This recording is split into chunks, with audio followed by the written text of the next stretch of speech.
Pasko na naman. Araw na kailangan natin ipagdiwang ang ating mahal na Ama. Ang saya ni Lord siguro kapag kumpleto ang bawat pamilya. Pero bakit parang ako?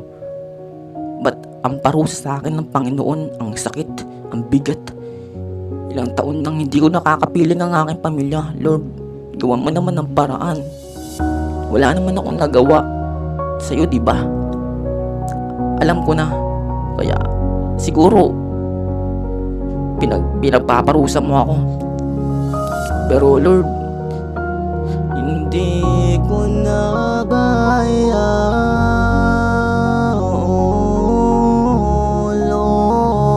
Lapit na naman ng Pasko, araw ng kaarawan. Dapat ay kumplento lahat ng ating pamilya. Huwag ka dapat na maiwan, kailangan sumama sa araw ng Pasko. Dahil ilang ikakasaya ng magulang mo, pati kapatid mo. Pero paano naman ako na broken family? Ang layo ng family, laking samara ko. Ako nga pala si Marlon Artiso.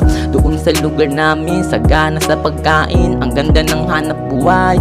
Pero bakit ako nandito kayo sa Manila? Makipagsapalaran, baka dito ko matupad ang aking pangarap. Lumuwas ng Manila, hindi man lang ako napaalam sa akin mama at papa, lola, lolo, tita.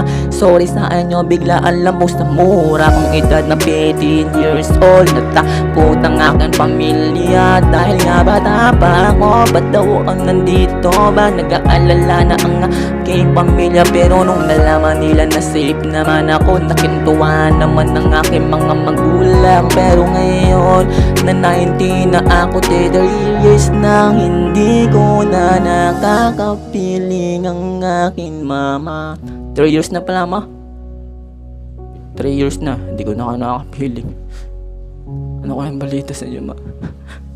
Gusto ko na bumalik sa iyo sa tuwing darating ang gabi. Nagmokmok, mag-iyak, umiyak, di ako makatulog. Iniisip ang iyong mga larawan, pati mga fake nyo na lagi tayo magkasama. Naaalala ko pa noon, nung panahon pa ng bata sa ting ako'y hindi nakikinig sa iyo. Pinapalo mo ako ng kaliwat kanan mo. Umiiyak, magdamag at umiiyak. Mama, sorry po. At ang nakakamiss doon, ibalik man natin ng nakaraan. Di na ba pabalik kasi nga matanda na, hindi na pwede. Pero gusto kong ibalik, kung pwede lang maibalik ngayon sa darating na Pasko. Wala kayo dito, mama, papa, ano na balita? Gusto ko na kayo makapiling. Pero ba't nagdaya ng mundo? Ba't sa akin nangyari to? Gusto ko kayo makapiling, pero pang araw-araw na pamumuhay, di ko na maramdaman. Di ko na maramdaman.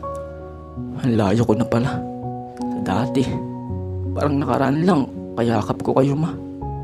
Happy New Year sa iyo, ma. Miss na miss ko na kayo.